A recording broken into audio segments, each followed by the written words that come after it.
The vampire and Lycan clans had been at war for centuries before I was born. Their endless conflict hidden from the human world. I was turned by a vampire and given the strength to avenge my family against the Lycans, and I was good at it.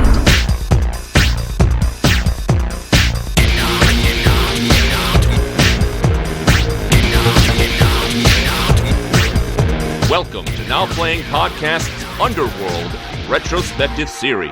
Wherever Selene goes, trouble surely follows. Hosted by Arnie.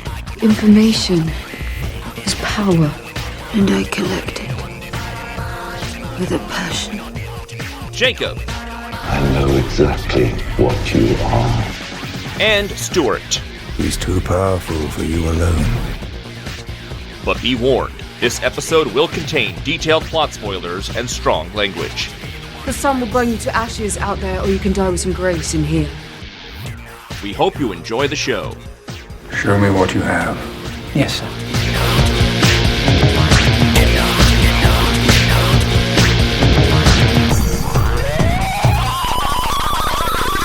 Today we're discussing Underworld, Awakening. I'm trying to stay awake. It's hard. Starring Kate Beckinsale, Stephen Ray, Michael Ealy, Theo James, India Isley, and Charles Dance. My dear brother Nutzi. Directed by Mons Marland. I don't know exactly what the umlaut does above an A in this. And Bjorn Stein. This is the Now Playing co-host. That's the enemy humans were waiting for, Arnie. And Stuart. And this is the co-host who loves the podcast. It's in my blood. It's who I am, Jacob. I love the podcast about Underworld movies as much as Kate Beckinsale likes to be in Underworld movies. How much did it take to drag her back into this leather catsuit, I wonder?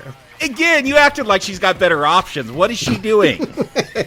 Raising her child, focusing on other things. She would do these quaint little dramas. She did something with Robert De Niro about family relationships that made zero money. Yeah, exactly. She basically took a 3-year break. I think pretty much she did Total Recall 2012, and maybe this was a 2-for-1. No, a 3-for-1. She came back to the action genre big time in 2012. She did 3 movies, one of which was a hit. Mark Wahlberg, crime film Contraband. I guess she's the wife. Fun part. Haven't seen it. Yeah, it made money apparently. And yes, her husband pointlessly remade Total Recall. We have eventually covered it. Awful. We didn't like it. It's okay-ish. It's not good. You don't need it. It's not okay-ish. It's bad. I mean, I get Arnie's point that it's not criminally, insanely bad, but it's pointless, and she does nothing with the Sharon Stone role. And so, yeah, not needed. But I guess everyone would have been excited, that was a fan anyway, that she was agreeing to come back after 6 years to play Selene. Yeah, you're saying Contraband made money. I mean, these Underworld films must be making money if they keep making them. This one made 160 on a budget of 70. Yeah, even that third film, which went without her, it made the least amount, and so there's a reason to find the way to bring her back. But even that one was $100 million. Yeah, they seem to double their investment. They pack a tidy little profit. I feel like it's international, which explains why this one also comes with a 3-part anime. I don't know if you guys watched it, but to promote this, the year before Underworld Awakening came out, we had Endless War. It was on the disc. I was able to make it through 1.5 segments of it before I lost total interest. They're 5 minutes long! Wait, yeah. You only made it through 1.5 and it's 15 minutes long. Yep, that's 7.5 more minutes than I had to give. I mean, look, they aren't good, and the animation is pretty subpar, but that feature has nothing to do with this film. It's weird. It's about her going after 3 werewolf brothers through time, or Lycans, I guess I should say. And so I'm like, oh, so there's going to be some mention of them or something. Nope, nothing. Yeah, you would think that there's 3 of them in 3 episodes. There's 1890, 1967, and then 2012, the present day, the universe that this movie takes place in. She's picking off this trio of werewolves. You would think that in some version of the script, she went after the 3rd werewolf in the movie as well. But incomplete as a backstory. I agree. Even as an anime, it's like Vampire Hunter D-, maybe Vampire Hunter F. It's not good. Did it even tie into the fact that she had been frozen for a decade, or did it break that continuity?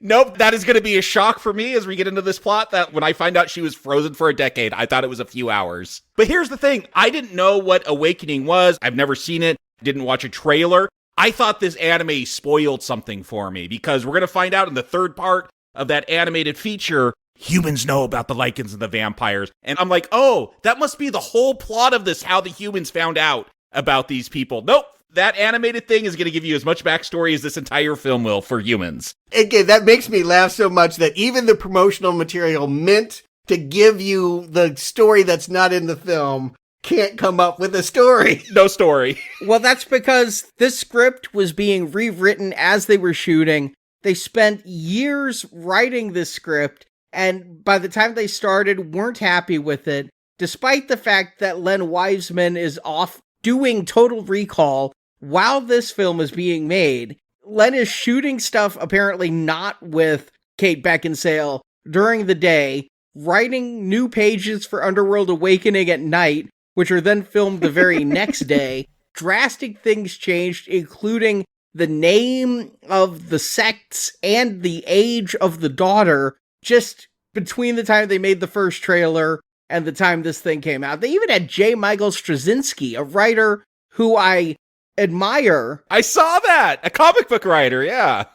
Creator of Babylon 5, that TV show that people love. Yeah, he's done a lot of TV too. They had him on there working on this, and just were constantly changing it during filming to try to make it coherent. So who are the geniuses behind this film? You say Len Wiseman was writing pages among 4 credited screenwriters, but he's not the one sitting in the director's chair, because he is making Total Recall. He has given it to Marlin and Stein. 2 single-name directors teaming up. Mm-hmm. Kind of like Martin and Lewis. Although they had a hit. It's worth pointing out, in Europe, they had a TV series that was doing very well called The Bridge, and they Americanized that. I didn't see the Norwegian version of The Bridge, but it's about a dead body that pops up between a literal bridge between 2 countries, and America and Mexico have to figure it out. I guess in the original show, it was Norway and Denmark. Ran for years in international, and I guess they'd be a big get. I did hunt down the movie they made prior to this, Six Souls, Julianne Moore, David Fincher's Seven wannabe, in which she's a forensic psychologist investigating a man with multiple personalities who may be involved with a cult. And it's kind of caught in between being a respectable junkie B movie and just being one of those straight-to-tape Nick Cage should be in it kind of movies. And the Nick Cage wins in the end. For about half of it, you're like, oh, it's stylish and kind of stupid. And by the end of it, it's just stupid.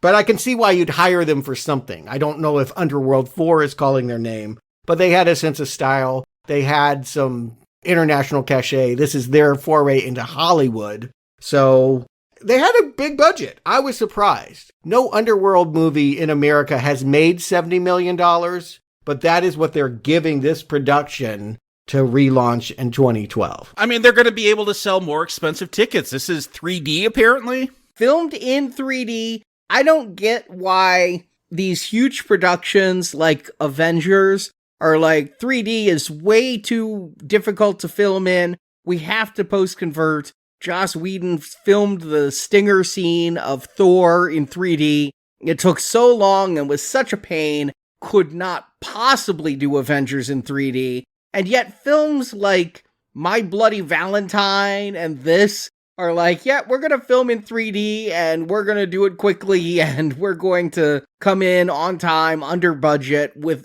good 3D. I watched this in 3D and really can say you feel it. When it's filmed in 3D, you feel it. I always like it when stuff pops out. There's always a good sense of depth, but there's a point where a Lycan jumps out at you that kind of got me. Oh, she's always throwing those discs, right? They're coming right at your face.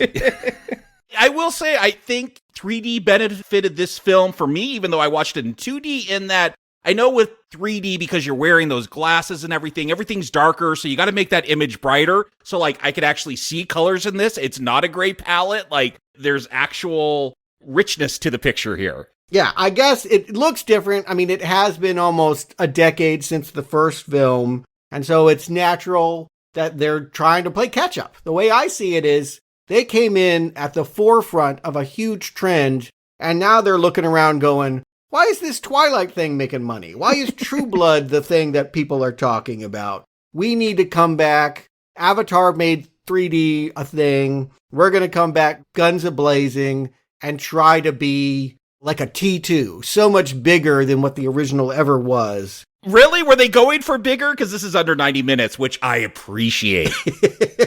We'll talk about the quality, but I definitely think the production budget is 3 times what they've had in the past. And it was profitable. It's worth saying in America, it made what Underworld movies do, 50 to 60 million. But internationally, that's what saved their ass. They were able to recover costs. And we get a 5th movie because this one was an international hit. Top grossing Underworld movie of the whole series. You got to think 3D helped that because oh yeah, being novel back then, I know I was more prone to see movies that I wouldn't otherwise, like My Bloody Valentine, if it did have the 3D gimmick, especially filmed in 3D. Yeah, and again, vampires and werewolves were happening. All the Twilight movies were out by this point. It was a full-fledged phenomenon. So yeah, let's talk about it. Arnie, let's see if they reclaim the mantle, give them the plot of Awakening. The secret vampire Lycan war is over. Humans found out about these supernatural beings living amongst them, and how, Artie? Tell us how in this intricate plot. And the humans declared war on both species. Now the Lycans are all but extinct, and the vampires that remain live in hiding.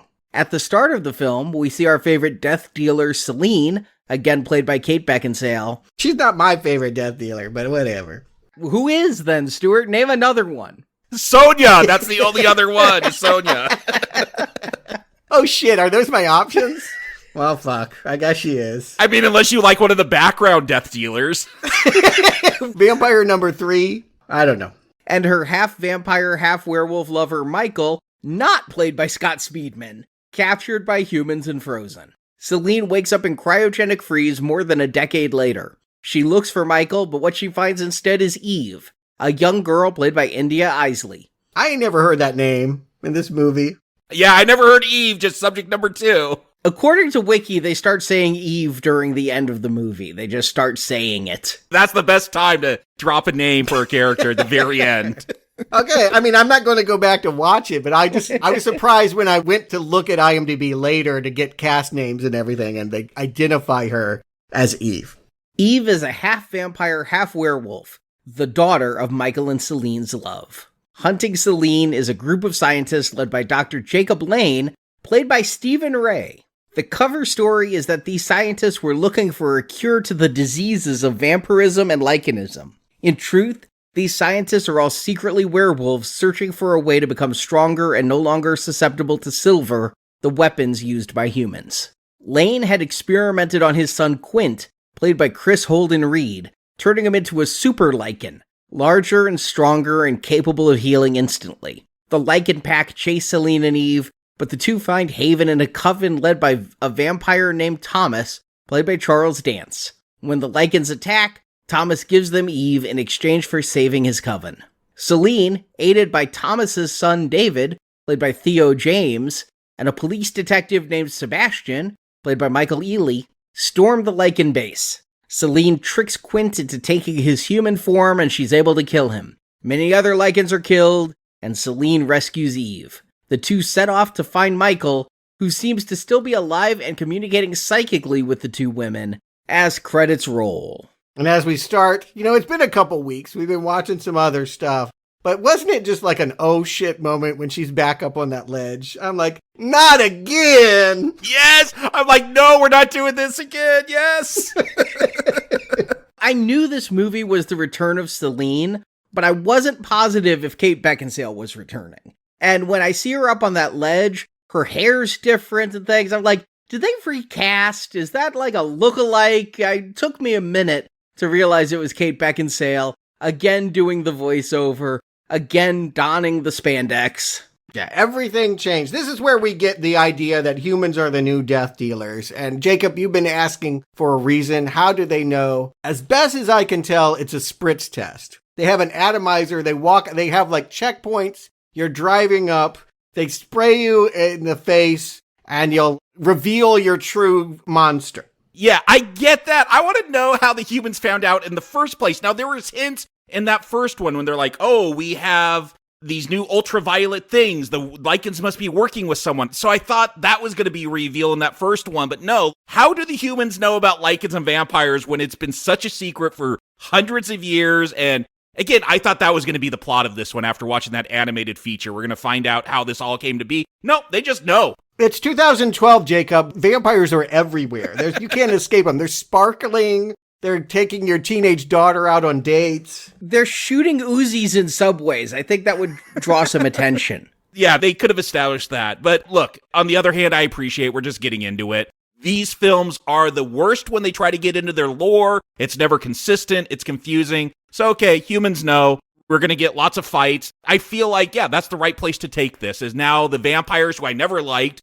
and the Lycans who I liked after that third period piece film, they're on the run now. Yeah, I agree. That's an equal opportunity. The Lycans always felt like the oppressed class, the ones that were in chains. If they ever did anything bad, well, they had been enslaved by vampires, so they kind of had the right to have an uprising. But yeah, now they're equally screwed. You would think that would bring them together. You would think that it would mean that Lycan and vampire would be friends, but the war is still going on. Selene will make that point in this monologue, but humans are winning as the third party.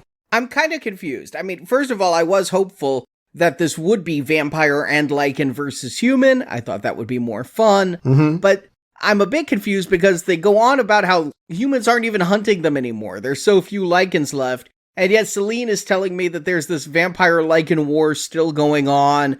I'm like, wouldn't you have a common enemy? Well, that is somehow, even though they're trying to streamline it, they're going to still make it confusing with all this lore. We get this whole montage. 9 days ago, humans discovered vampires and Lycans, and now there's this purge, and then Selene's going to be frozen on ice. I thought that was all a week's time. We're going to find out it's been 12 years. 12 years have passed. That comes much later in the film, but I was going off the assumption that, like, this war has escalated very quickly. Like, we're just in the first months of it. Okay, so it's very confusing for lots of reasons here at the beginning. We get a big action scene after the monologue ends and we know whatever we're going to know. She's running around doing her Trinity thing and shooting people. And something we're going to call Michael, but is clearly not Scott Speedman, is down on a pier. It's his stunt double. Is it really? Yeah. Yeah, makes sense. It looks enough like him. They didn't have the CGI technology to change faces yet. Now they could just graft his face onto... They could do it on me and I'd be Michael. He'd probably have to allow it, and there must be a reason he doesn't want back in, right? Look, I am glad Michael is gone. I was so excited thinking he was dead for most of this film. Maybe we'll get him next week, but good. Get rid of Michael. That never worked with Selene. Yeah, hold on to that thought. It's weird that we were told Romeo and Juliet, and now we're being told Romeo doesn't matter. It's all about Juliet and Juliet's daughter. That's weird. Well, that's when Romeo either didn't get along with the production team or didn't want to come back for a fourth movie. Yeah, I will withhold speculation about why it may be and just say that, yes, they find a way to take him out of this picture. Michael is gone rather abruptly. He turns into his hybrid self so they can disguise not Scott Speedman, and then he sinks like a stone into the lake, river, ocean, whatever it is, wherever they are. Yeah, we don't know where they are yet. Is this a worldwide war against vampires and Lycans? It feels very contained to this city. Yeah, I thought it was Romania, but who knows? He's Leo at the end of Titanic. He's sinking to the bottom. I thought he was impossible to kill. I really thought that by being this hybrid, nobody could stop him. He was all powerful, and they take him out really quick here. Yeah, it's a very bizarre transition. So she jumps in this lake, swim into him, they drop a bomb, boom, and then ice crystals are forming on the screen, probably look cool in 3D, but all of a sudden, Kate Beckinsale is naked in a cryo tube. And I'm like, what? Huh? 12 years passed. I was trying to figure out, was that bomb actually some freeze bomb that froze him in place? Because, yeah, that transition is real awkward. I think that is what it is. They have some bomb that freezes the ocean, and I don't know how much of it, but it puts her in cryo, and when she gets out of there, these movies have never been great with their CGI, but that CGI ice smoke, dry ice effect that's trying to cover the nipples is really bad. Really, really bad. Yeah, it is. Not only that, but they have her whole costumes up like it's Planet Hollywood. Like her boots are like hanging on the wall and her corset. Well, I didn't even notice the cat suit, and she goes and just gets those boots. I'm like, she's going to run around naked in just boots? Is that what we're going to get? Someone with dry ice is walking her over to the wall so she can pull it off and be dressed within seconds. It really is a bummer for anyone looking for some skin and some hotness in this one. They've taken out Romeo, and Juliet is not showing you nothing. And Kate Beckinsale has done nudity before, right? She just wasn't going to do it for this low rent. I'm not sure what the picture might have been. My guess is there are art films that she would bear all, but yes. Underworld 4, is she even here? I mean, again, I guess she showed up, but my God, is she just in a snit? Haughty and angry and confused. Both her character and the actress seem to be living out the nightmare that she's yet again in another one of these goddamn films. I mean, angry and confused. That's how I felt during 3 of these films. Yeah, agreed. And we think Michael is alive because she is having a psychic link with a POV cam. And it's running around the lab somewhere else. And so that must be Scott Speedman. And if only she could catch up with it, we could have our Romeo and Juliet story again. But she can't find him and has to go out the window. I was confused, but I never thought that was Michael. Oh, really? Oh, I did. I thought Michael was dead in that first scene, and she woke back up. I never thought it was Michael until she says, I'm trying to find Michael. Until she literally verbalizes it, I'm just trying to figure out what the hell I'm seeing glimpses of. Yeah, I get confused because as they're trying to contain her in this lab, they're going to gas her with fentanyl? You don't need a whole lot of fentanyl to kill someone. I guess if you're a vampire, you need a lot. Who knows how it works with vampire physiology? I didn't know fentanyl was a thing in 2012. Oh, it was. It just wasn't regulated.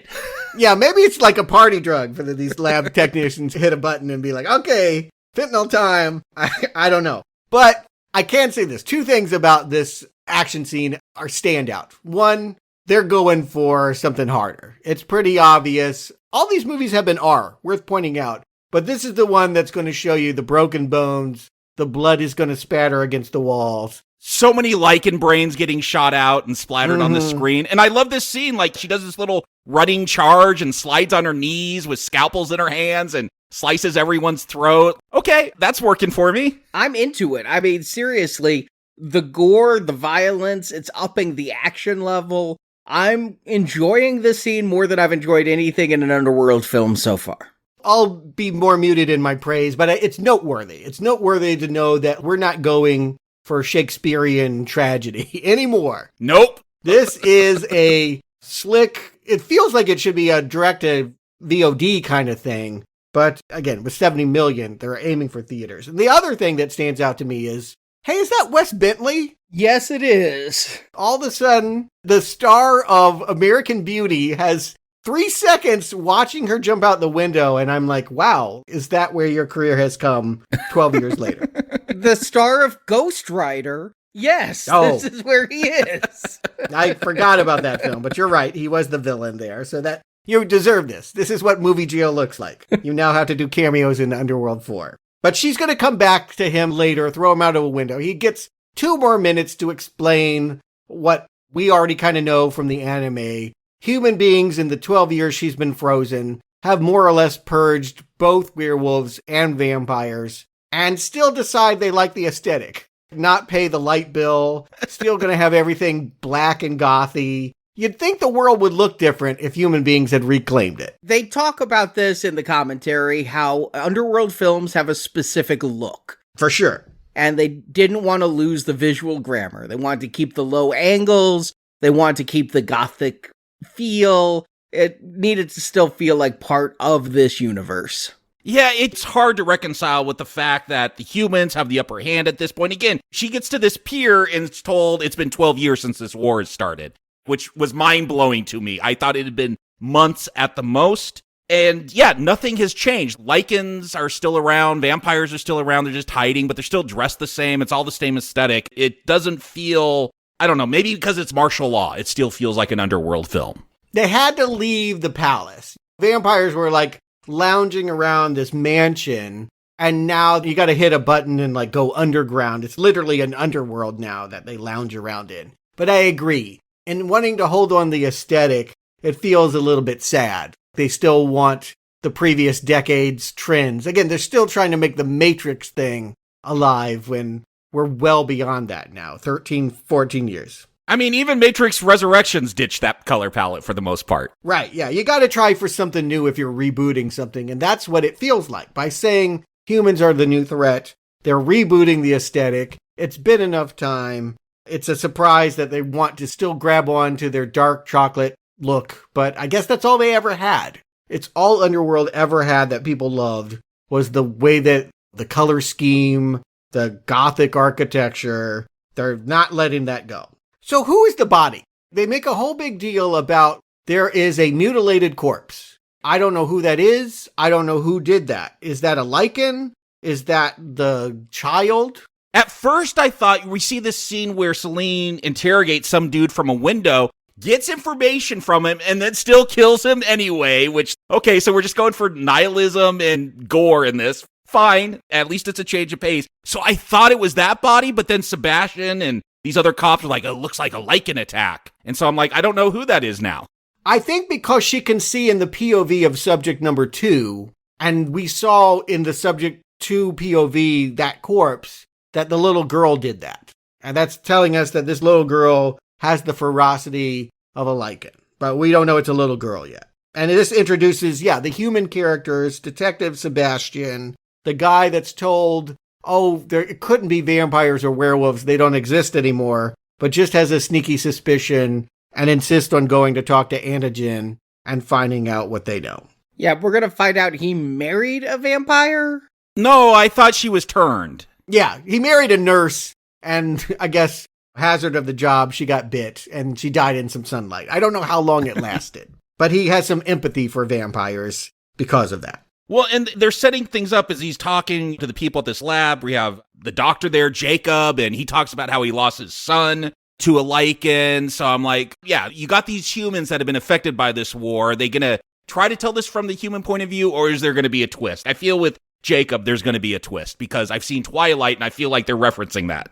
Well, they're referencing Twilight, but the other thing I'm getting heavy, and we've talked about this throughout this series, Resident Evil. This thing has a big Resident Evil vibe. The fact that there's a company named Antigen feels a lot like Umbrella Corporation. There's no reason to trust them when they're saying, oh yeah, we had some test subjects escape, but we annihilated them. No problem. They're all dead. This cop is right to be suspicious of that, and he will find out that, in fact, Antigen is the real enemy here. I didn't figure that out. I mean, I knew Antigen wasn't going to be good, but when I found Stephen Ray there, I actually thought he was on the human side. I did not catch this movie's twist until it was revealed. Mm-hmm. Yeah, he's secretly a Lycan. I agree, you wouldn't necessarily guess that, but you would definitely guess that this company was the big bad here. That would be what she's going to want to bring down. And the same with it, Mila Jovovich is always trying to get back to the Umbrella Corp headquarters. She's going to be taking down Antigen.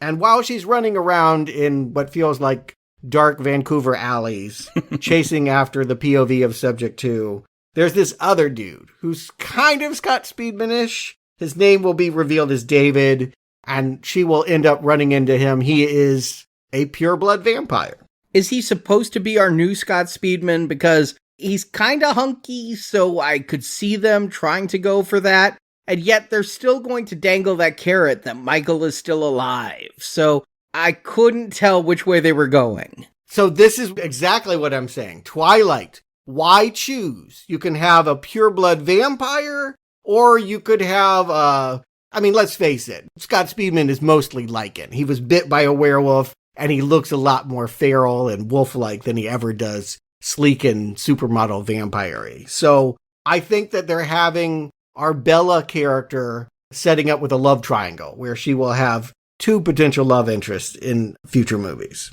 far more badass than Bella. You have not seen Breaking Dawn. I have not, but yeah, again, really, Mila Jovovich is also really the model here. And so we get fights. We're not going to get romance with these two. They're running around trying to find the child, and we find out that Lycan are the new sewer rats. I think this is kind of amusing, that they just are these creatures that run around in pipes, and you just have to shoot them, but they're not really problems anymore. Yeah, I more or less, well, look, relative to this franchise, I'm enjoying this opening, setting everything up with this new battle with the humans. And yeah, Lycans are supposedly more or less extinct at this point, and they're really down low. Like, except for part 3, like, this franchise has never loved those Lycans. They've always been the sewer rats. But I do like this setup. I feel like we're getting into it fast. I'm a little bit confused by the timeline, but the lore here is not nearly as dense as those other films. So I'm kind of into it. I'm not kind of into it. I'm feeling the exact opposite. I'm feeling like, oh, another one of these movies. See, the fact that they're blowing brains out and just that gore, to me, I'm like, okay, they know what this is. They know this isn't Shakespeare. They know this is trash, and they've embraced it now. I'm not disagreeing with that. I'm trying to find the enthusiasm that you are 4 movies in on a series that I've never loved. It's tough. But I do think the real stumbling block for me is you're going to call her Eve, subject to whatever it is. This whole MacGuffin that we got this child that's the magic golden child and everyone wants the child is a plot that I don't want to eat it anymore. I'm pushing my plate away. I'm saying this is not what I wanted. I don't know. I'm getting Logan vibes off of it. Here's this mysterious child that was Selene impregnated and they took this out of her. I thought she was like a clone from both subjects. Yeah, I assumed it's Alien 4. We took your genetic material. We took Scott Speedman's genetic material. This is the best we could come up with. She's a cute little kid that every now and then fangs out in the face. You think she's genetically manipulated? I literally thought they took like a zygote or fetus out of Selene. I mean, that's genetic manipulation. I mean, I don't think we're saying different things. I just thought she was naturally created, not like they took sperm from one and an egg for another. Test tube baby. Yeah. Perhaps. To be determined, this movie is not concerned about those kinds of details. She is the evil plot of Antigen meant to cure lycanthropy's problems. That's where I don't really get it, is why you would want a vampire woman and this hybrid to mate. Why that's going to solve werewolves being allergic to silver and being bigger and more muscular. Yeah, Antigen, I would assume, knows because they're actually Lycans who Michael is, so they know he has Lycan properties in him. Yeah, but he's also the descendant of Corvinus, so he's that magic human quality. I don't know. Don't ask me to explain this lore. Yeah, I thought he was resistant to silver already, and they're trying to figure out a way to make themselves more like him. And she already did something in that second movie that made her resistant to sunlight and all. Yeah, Cornelius or whatever his name was bit her, and that pure blood gave her special powers. So the child's going to be magic. Well, just write it up to that. Child's magic, and you do things with the child, you're also magic. And so she is the hope for Lycans to claim the Earth. And that is the plot of this movie.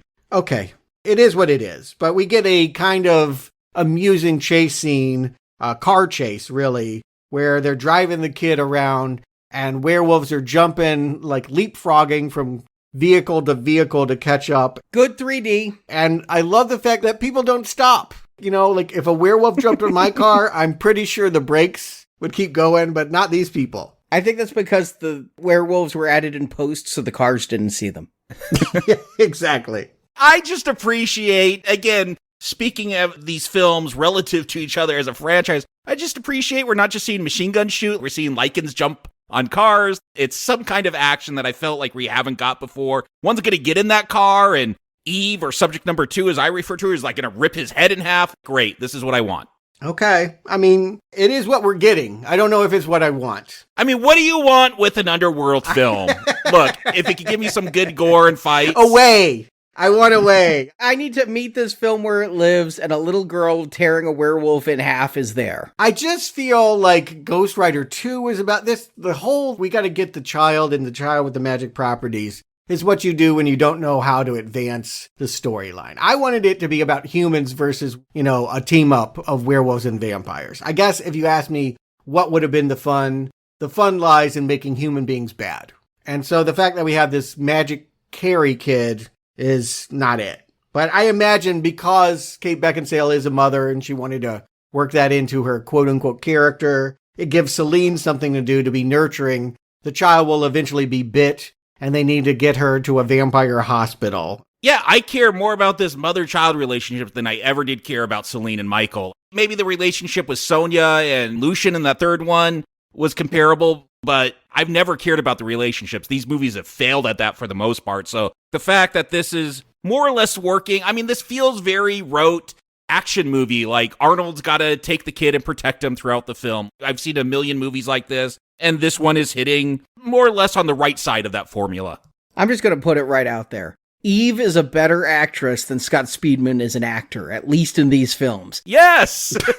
If Scott Speedman can act, he chose not to in the Underworld series. And so I am more invested in the Selene-Eve relationship than I was in the Selene-Michael relationship. And those first two movies were written as one and split in half because it was too much to do. This is a chance to fix what the first movie did wrong. Give us a better core relationship. Get rid of Michael. The way to fix it would have her falling for David, I would argue. David is right there. You're right. He's plenty hunky. He's like, why doesn't she like me? And maybe it's because your dad is such a pill. Your dad is Charles Dance doing his best Bill Nighy impression when they get to the vampire underworld lair. He's the one that's sneering that vampires should remain hidden and not fight human beings. Yeah, he even tells this tale of Lycans where the youth revolted against the elder Lycans, and look at where they are now. Okay, boomer vampire. He's good at playing what Charles Dance plays. He's kind of got the look going here that he sported in Alien 3. He's Bill Nighy. They clearly wanted you to think about Victor and seeing him, but he doesn't have the menace. He kind of disappears from the movie. His message is bizarre. How can you keep hiding when Lycans are literally beating down your underground lair? Who's going to agree with him? Yeah, he's going to give up the girl very quickly. He doesn't have the menace because he's not an elder. At no point do I feel like he's a danger to Selene the way I felt like we had with those first two movies with the elders kind of having menace. Charles Dance is nice and evil/manipulative, but I never feel like he's going to go medieval and kill Selene. I do love that, Selene walks in, he automatically knows everything about her. Oh, you killed the two elders and went on the run. I love it. This is double garbage day. You don't have to watch those first two films. This is going to recap everything for you, and you just never have to think about those ones. She's a legend. I choked at this. Everyone knows her story. I'm like, what story? I couldn't even tell you her story. What was the story of these movies? We've covered them, and they've been garbled. But yes, they've been passed down, and it's what the vampires are telling themselves in the dark, underground, that one day they can live like this fearsome death dealer.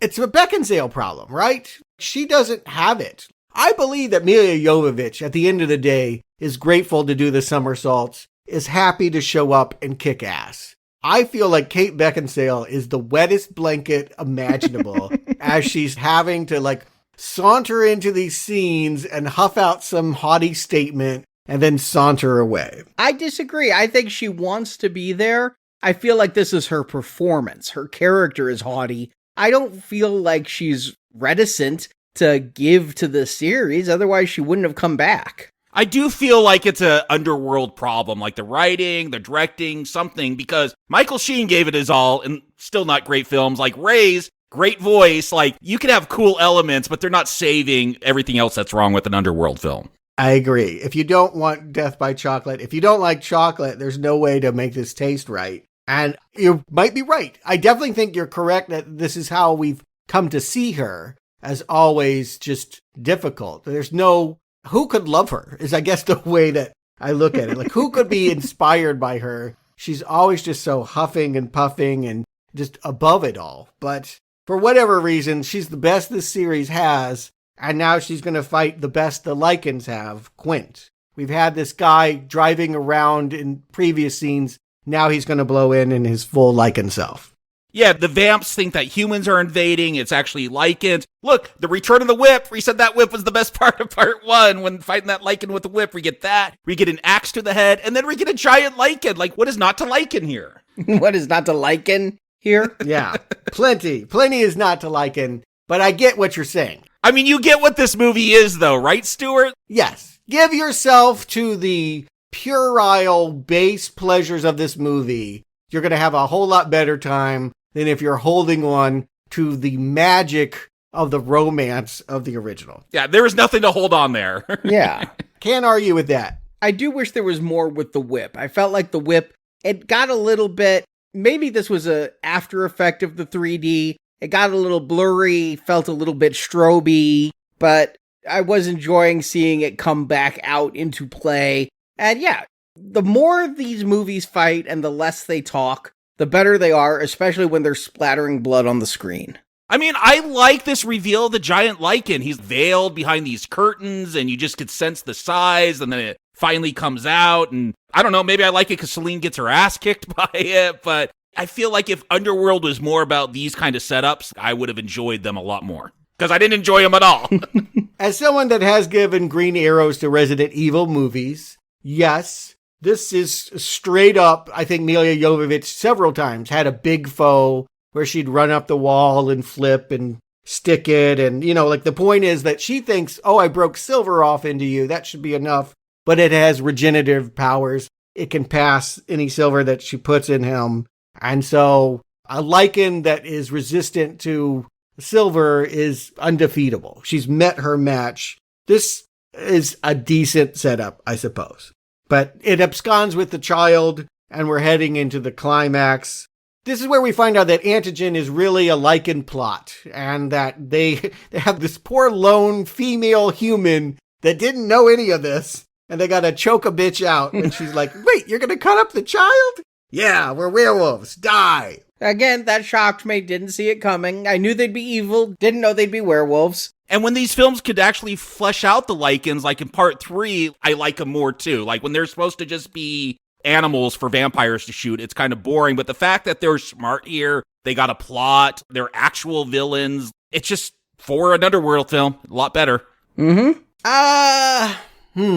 Or is it just running on fumes now? I mean, again, I appreciate that you're trying to find the innovation in the factory, but this feels like same shit, different day. And since it never worked, it's feeling even more tedious. No, this is very different than those first two. I will disagree with what you said. I feel like this feels like lesser. This feels like direct-to-video. All the bad things you could heap on a movie, but it's better for it. It's trashy. It's more violent. It's all better for it, though. Okay. And to me, it just feels like that's because we realized we wanted to be Resident Evil. And again, I think I recommended 3 of them. That's fine. Like, I've never liked a Resident Evil film, so this is working somehow better than those for me. Oh, no. Yeah, that's where I think I am strongly disagreeing. Resident Evil is better at this game than they are. Everyone is better than Underworld. Better at romance, better at action, better at acting and drama. But, okay, so let's get to this climax here. Selene is suddenly, this is her moment to stare down Charles Dance because he's furious. His son is dead. David was killed during that epic Lycan battle. Well, was he dead? I mean, what does it take to kill a vampire? You need ultraviolet light, or you need to behead them or burn them.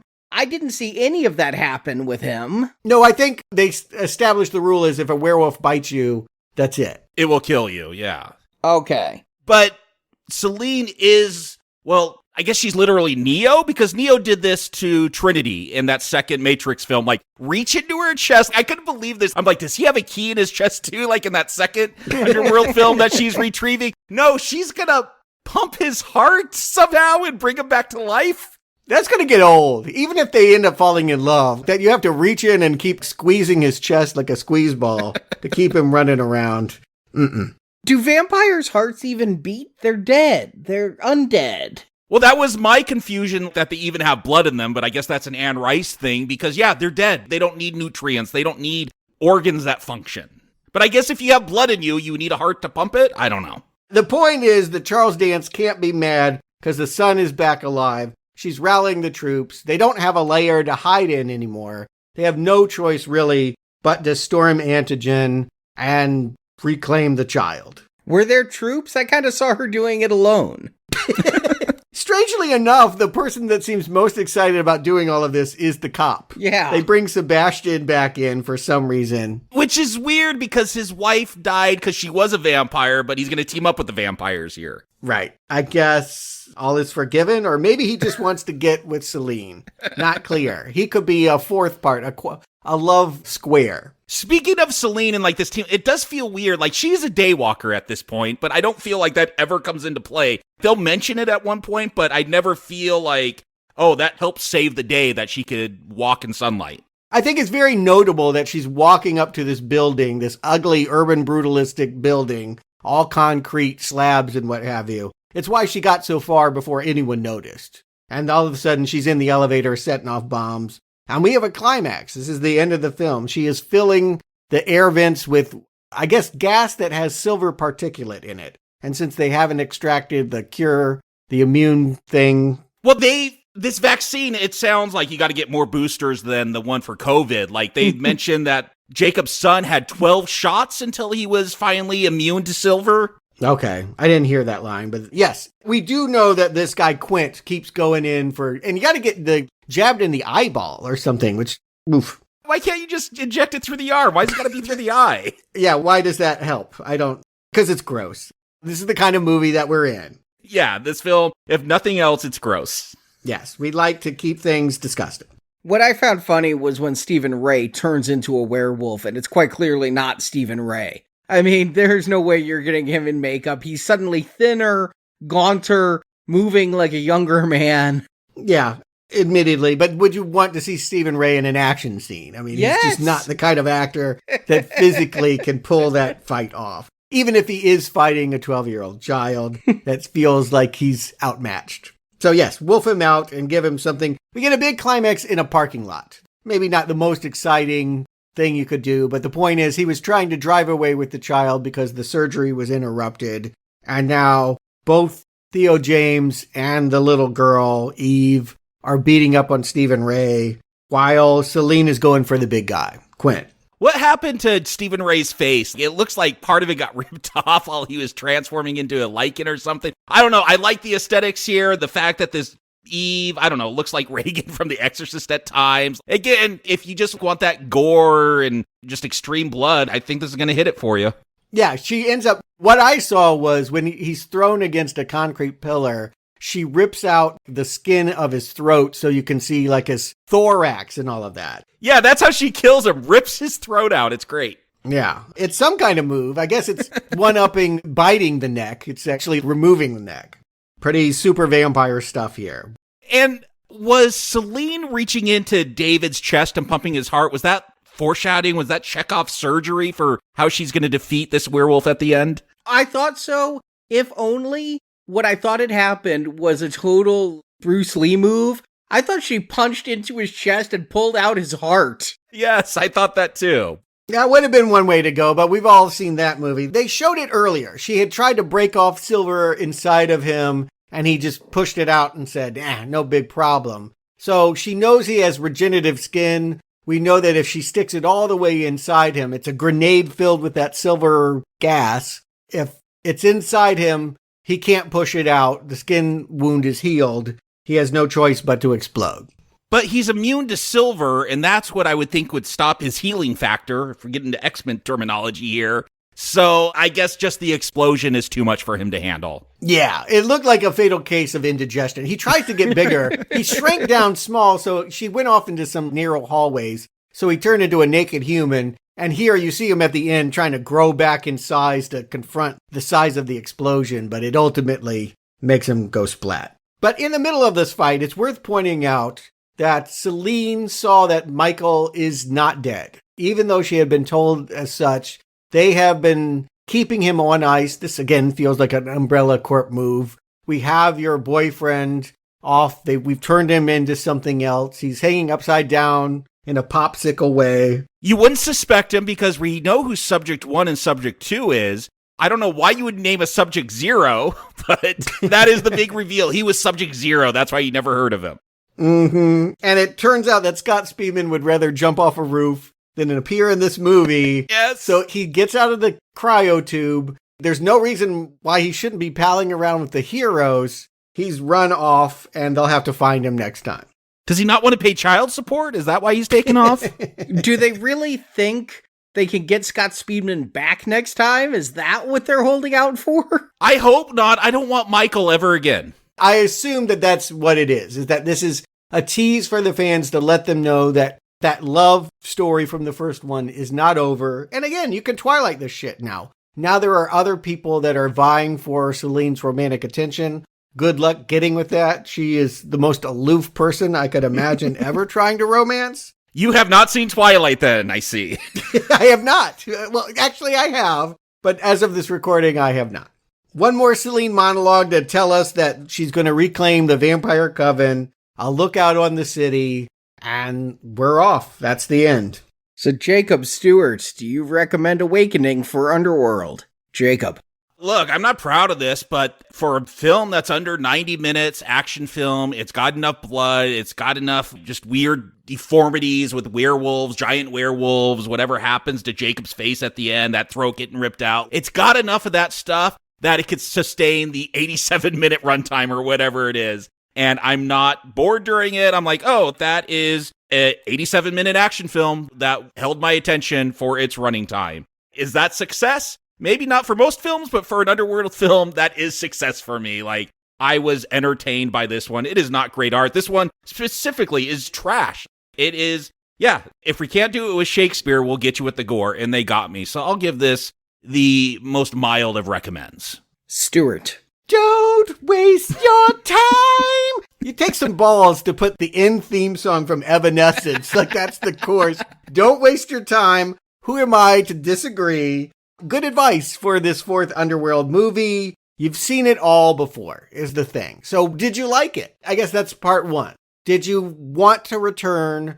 It sounds like for many of us here on the show, it is a chore. Yeah, I'm not excited for the next one, even though I've given this one a recommend. I don't want to see anymore. Yeah, here's what they've done. Yes, they've made it trashier. I do think the directing team has the right attitude. Let's just not have pretensions that this is anything other than a monster mash and do a bunch of gross stuff in 3D and have fun in a trashy way is the way that I want to experience this. But I think for me, the holdup, the reason why it's a fun killer is our death dealer. Beckinsale has all the conviction of a sleepwalker, and she's surrounded by people. I just imagine Theo James pulling out his cell phone in between takes and screaming at his agent, "You told me this was True Blood!" You just feel the non-committal of everyone here. They don't like it. And so it's hard to feel the party. And when I watch a Resident Evil movie, I can feel that party. I can feel that Milla Jovovich is game in ways that I don't get from Selene and her crew. I mean, Scott Speedman couldn't even be bothered to come. Which should be celebrated. But a commitment phobia for this cast is what I'm saying. And can they fix that with another film? I think they're headed in the right direction in terms of tone, but I am tired of watching these people. Lycan or vampire, they're not anyone that I want to see live on. So, yeah, I just feel like this Underworld Awakening doesn't have a pulse. And I'm here in an unenviable position of having some fun during a movie I know isn't very good. Mm-hmm. Anytime people are talking, I'm pretty checked out.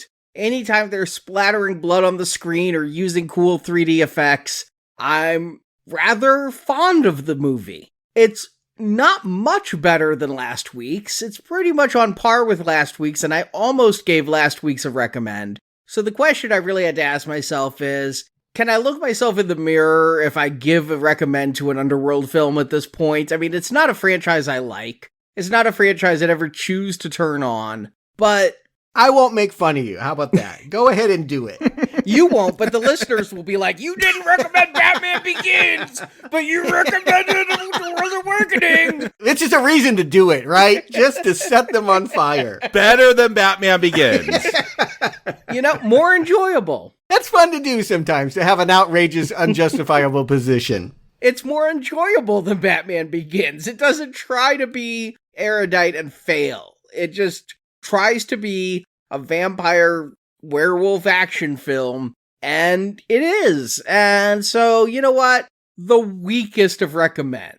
There's a little blood left in this franchise. They keep getting better, is the thing I can say, is each film I've enjoyed more than the one before it.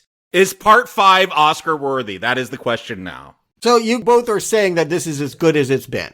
Yes. Yes. I feel like that third one was better than this. Partly because, again, when I talk about cast members having fun, Michael Sheen had fun in that part. This one, it was just the gory action that won me over. Yeah, and the 3D effects helped with me too. They had good use of gimmicky 3D. In a movie like this, that's all you need. I'll say this much for it. It's in the rare category of where all the sequels are better than the original. Oh, yeah. That's a weird thing to say, but other than Star Trek, this is the only franchise I can think of like that. And they eventually ran out of love by the 5th movie. So who knows? If Star Trek had the worst part 5, who knows what it means for Blood Wars. But we'll find out when we get the series conclusion next week. Yeah, it was supposed to be. After this movie, they just started talking reboot. Instead, they did sequel. So we will find that out.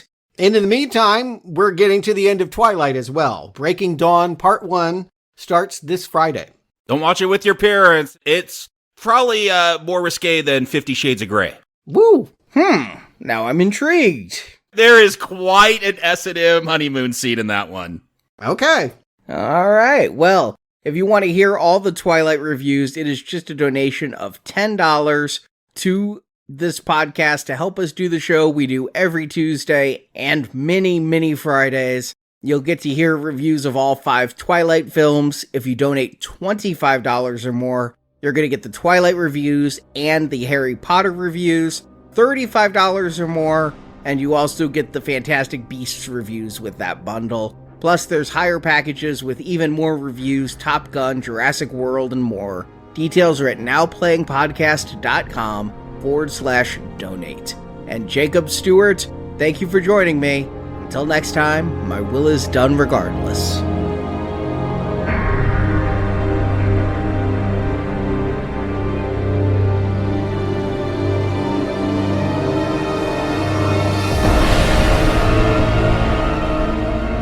My journey has now come full circle. Once an outcast, I am now one of 3 chosen elders, from hunted to the highest honor. But I no longer fear death, for I have known it once already. Thank you for listening to this Now Playing Podcast movie review. They've been silenced, but otherwise unharmed, as ordered. We hope you enjoyed the show. You've done exactly as I hoped and planned, if not more. Help us spread the word about this show by leaving a 5-star review on Stitcher, Podbean, iTunes, or your podcast store of choice. Why are you helping me? I'm not. I'm helping me. Want more reviews like this one? In the archives section of NowPlayingPodcast.com, you'll find more than 1,000 in-depth movie reviews from our panel of hosts.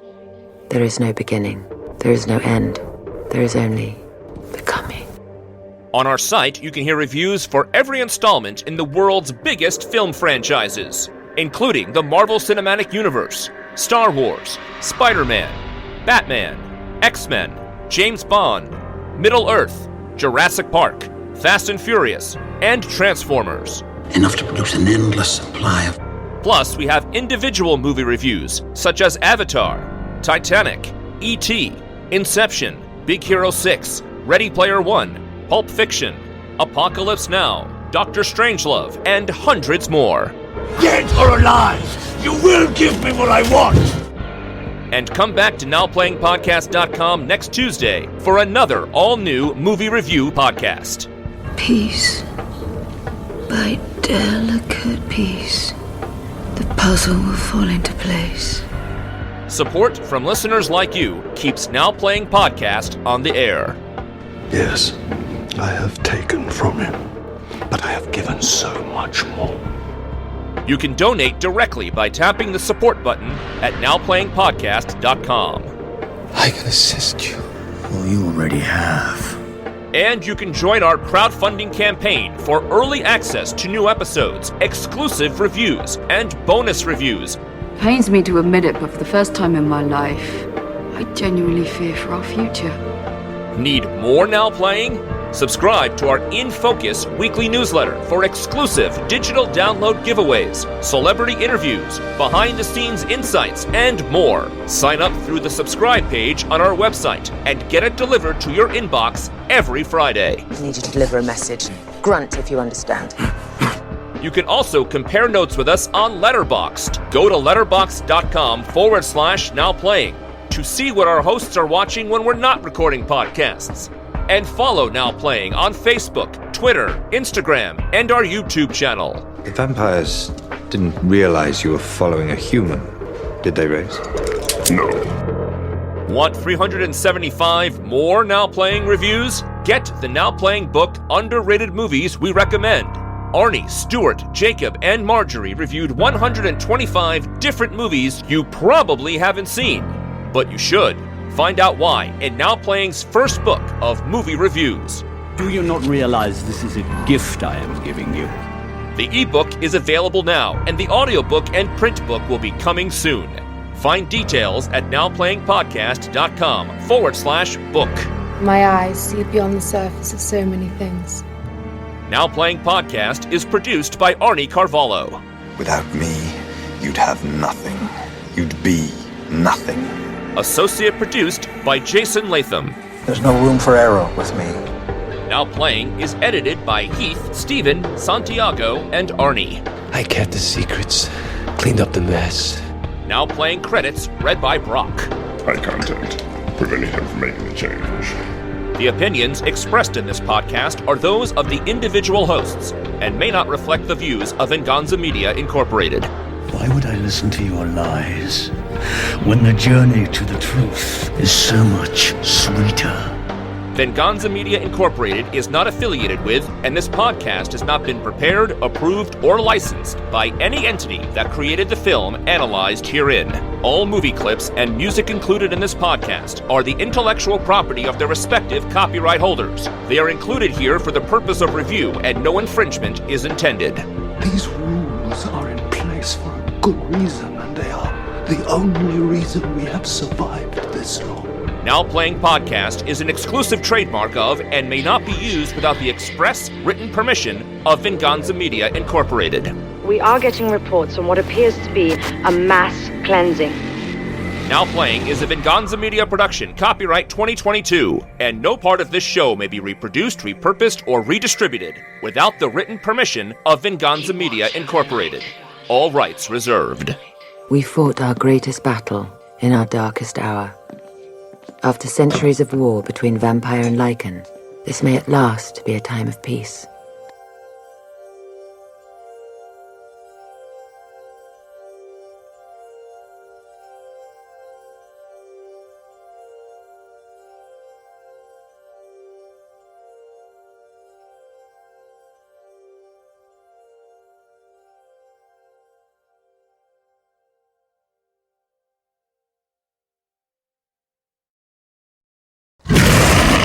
I saw the American version. I didn't see the Norwegian version. I didn't see the Norwegian version. God damn it. I didn't see a Norwegian version. They're all whores. I didn't see the Norwegian version of The Bridge. At the start of the film, we see our favorite Death Eater, Selene, again played by Kate Beckinsale. Death Dealer, not Death Eater. That's Harry Potter. At the start of the film, we see our favorite Death Dealer, Selene, again played by Kate Beckinsale.